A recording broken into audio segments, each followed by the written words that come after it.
کیا ہوا سر پکڑے کیوں بیٹھی ہو؟ روحی اسے جواب دیے بغیر پاس رکھے مگ سے کافی کا سپ لینے لگی۔ اچھا نہ چلو بتاؤ ہوا کیا ہے؟ انم نے ہاتھ رکھ کے پوچھا۔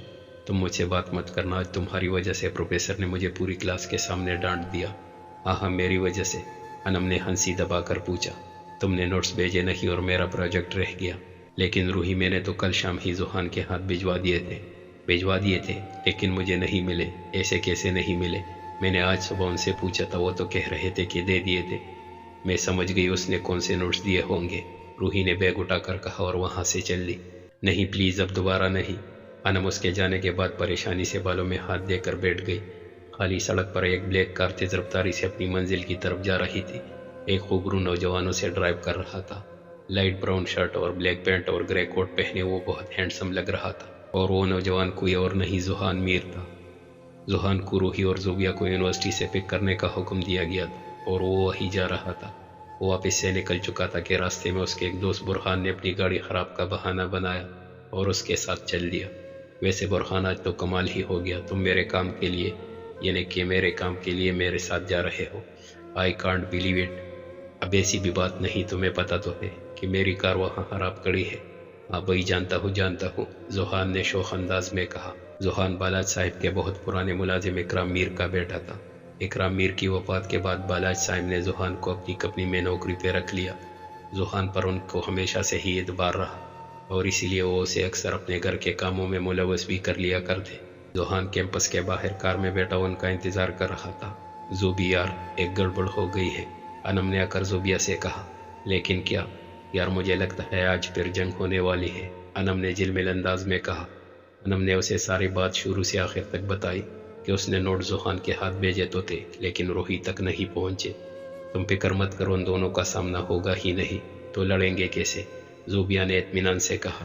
انم نے دانت دکھانے شروع کر دیے۔ تمہاری اطلاع کے لیے عرض کرتی چلوں، آج تم دونوں کو لینے کوئی اور نہیں زحان بھائی آئے ہیں۔ کیا؟ زوبیا کو زور کا جھٹکا لگا۔ تم پہلے نہیں بتا سکتی تھی؟ تو پھر ہم یہاں کیا کر رہے؟ جلدی چلو اس سے پہلے دیر ہو۔ روحی اپنا بیگ سنبھالے بے دھیانی سے باہر تک آئی اور آس پاس زوبیا کو ڈھونڈ رہی تھی کہ اسے سامنے زحان کی کار کڑی نظر آئی اور غور کرنے سے اسے بھی معلوم ہوا کہ یہ زحان ہی ہے۔ یہ یہاں کیا کر رہا ہے؟ اسے تو اب میں بتاتی ہوں۔ اس کی وجہ سے آج میری پوری کلاس کے سامنے جو انسلٹ ہوئی ہے نا، اسے حساب تو دینا ہی پڑے گا۔ روحی پورے روب اور غصے سے چلتی آ رہی تھی۔ وہ اب کار سے بس کچھ قدم دور تھی۔ اور نو لگتا ہے دیر ہو گئی، زوبیا نے روحی کو آگے بڑھتا دیکھ کر کہا۔ وہ دونوں تیزی سے چلتی آ رہی تھی کہ کب وہ روحی کو جا کر سنبھالے۔ روحی اب کار کے پاس کھڑی تھی اور شیشہ ناک کر کے اسے اشارے سے باہر بلا رہی تھی۔ وہ بھی ٹھنڈی آہ بھرے باہر آ گیا۔ واٹ؟ روحی، انم اور زوبیا نے اسے پیچھے کو کرنا چاہا۔ زحان بھائی کچھ نہیں ہوا، آپ بیٹھے۔ زوبیا نے معاملہ ٹھنڈا کرنا چاہا۔ چھوڑو مجھے، روحی نے خود کو الگ کیا اور زحان کو اپنی طرف دوبارہ متوجہ کرنا چاہا۔ تم مجھے جواب دے کر ہی یہاں سے جاؤ گے، سمجھے؟ جو کبھی نہیں ہوا وہ آج ہوا، جس کی وجہ صرف اور صرف تم ہو۔ میں ہوں؟ زحان نے غصے سے کار کا دروازہ بند کیا اور پیچھے کو مڑا۔ ہاں تم ہو، تمہاری وجہ سے آج میری اتنی انسلٹ ہوئی، پروفیسر نے سب کے سامنے میری سیوا کی۔ زحان اسے کوئی اور امپریشن دیے بغیر ہنسنے لگا۔ یہ ہنس رہا ہے، روحی نے زوبیا اور انم سے کہا۔ اب تم دیکھنا اس کا میں کرتی کیا ہوں۔ روحی اس کی طرف جھپکی لیکن زوبیا نے اسے پیچھے سے پکڑ لیا۔ زوبی چھوڑ دو مجھے، آج تو میں سے چھوڑوں گی نہیں، جب دیکھو مجھے تنگ کرتا رہتا ہے۔ بھائی آپ نے کل روحی کو نوٹس نہیں واپس کیے تھے کیا؟ یہ اسی وجہ سے غصے میں ہے، انم نے کہا۔ زحان ایک سوچ میں چلا گیا۔ دیکھا نا یہ آنکھیں چورا رہا ہے، اگر اس نے دیے ہوتے تو یہ ایسے نہیں کرتا۔ روحی نے کہا۔ او میڈم، میں کبھی جھوٹ نہیں بولتا اور میں نے تمہارے نوٹس کل خود تمہارے گھر پہنچائے تھے، زحان نے اس کے پاس آ کر کہا۔ تم ذرا پیچھے ہٹو، روحی نے زوبیا کو پیچھے کو دھکا دیا اور وہ لڑکھڑاتی گئی، لیکن اس کے گرنے سے پہلے ہی برہان نے اسے سنبھال لیا تھا۔ اصلیت تو یہی تھی کہ برہان وہاں زوبیا کے لیے ہی آیا تھا۔ زوبیا کو اس نے پہلی بار ایک مال میں زحان اور انم کے ساتھ دیکھا تھا۔ وہ لوگ تب مال میں شاپنگ کرنے میں مگن تھے۔ زحان اور برہان چونکہ اچھے دوست تھے، اس لیے برہان کے لیے زوبیا سے دوبارہ ملنا مشکل نہیں تھا۔ وہ ابھی تک اسی حالت میں کھڑی تھی۔ روحی نے جب اسے دیکھا تو فوراً اس کے پاس آ کر اسے خود سنبھالا۔ روحی کی جان اپنی بہن میں بستی تھی، وہ اسے ذرا سی تکلیف نہیں دے سکتی تھی۔ روحی نے زوبیا کو اپنے سہارے کار میں بٹھایا اور اس معاملے کو وہی چھوڑ کر خود بھی بیٹھ گئی۔ زحان، انم اور برہان باہر کھڑے دیکھ رہے تھے برہان نے اب اس سے خود چلے جانے کی اجازت مانگی اور چلا گیا۔ انم بھی گاڑی میں بیٹھ گئی اور ذوحان نے روحی کو ایک نظر شیشے سے دیکھا اور کار ڈرائیو کرنا شروع کی۔ گھر آنے کے بعد روحی اپنی بہن کو سنبھالے کمرے تک لے آئی تھی۔ حال میں اس وقت کوئی نہیں تھا تو وہ چپ چاپ اسے کمرے میں چھوڑ آئی۔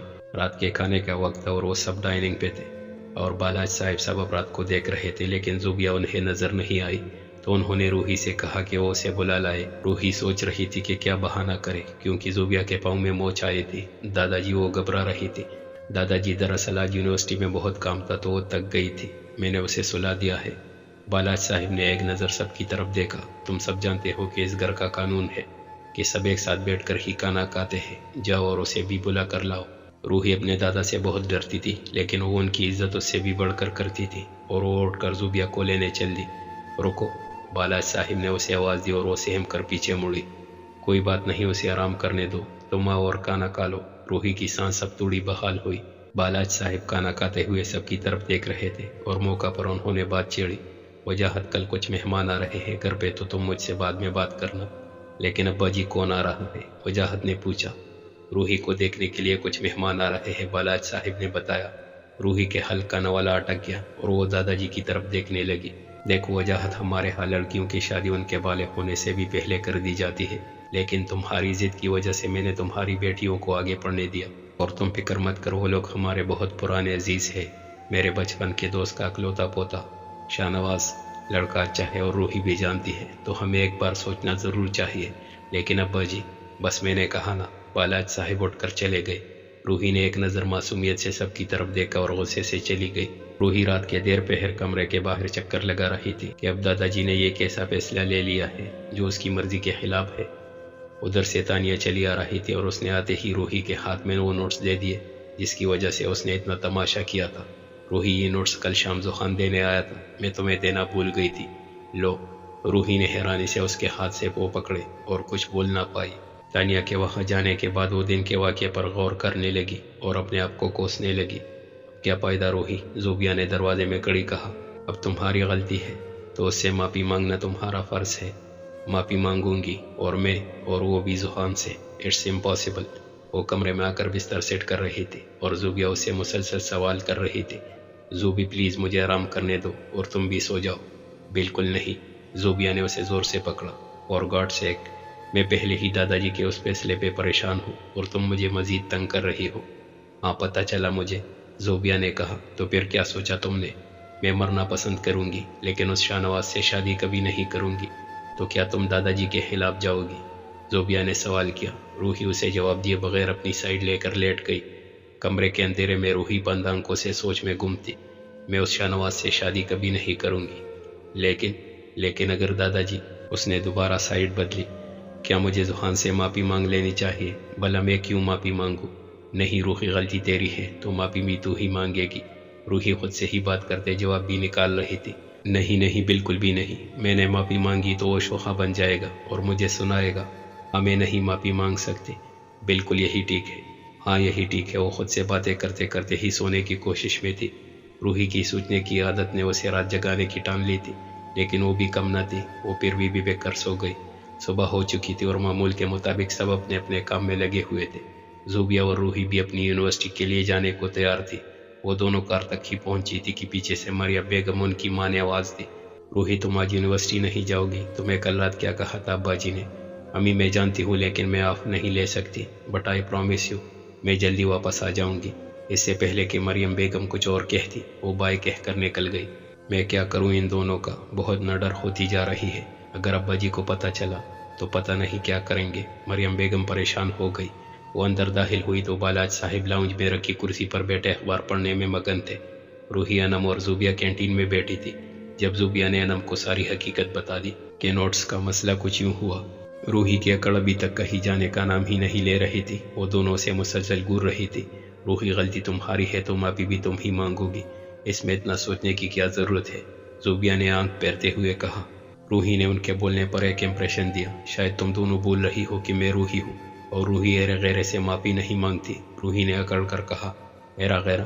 روحی، خدا کو مان یار، ہم لوگ ایک دوسرے کو بچپن سے جانتے ہیں۔ زوبیہ نے کہا، شاید تم بول رہی ہو کہ اکرام انکل دادا جی کے بہت قریب تھے اور اس لحاظ سے ذوحان بھی وہی حیثیت رکھتا ہے۔ جو بھی ہو مجھے کیا، میری نظر میں وہ صرف ذوحان میر ہی ہے اور کچھ نہیں۔ روحی نے لہجہ بدلا اور وہاں سے اٹھ گئی۔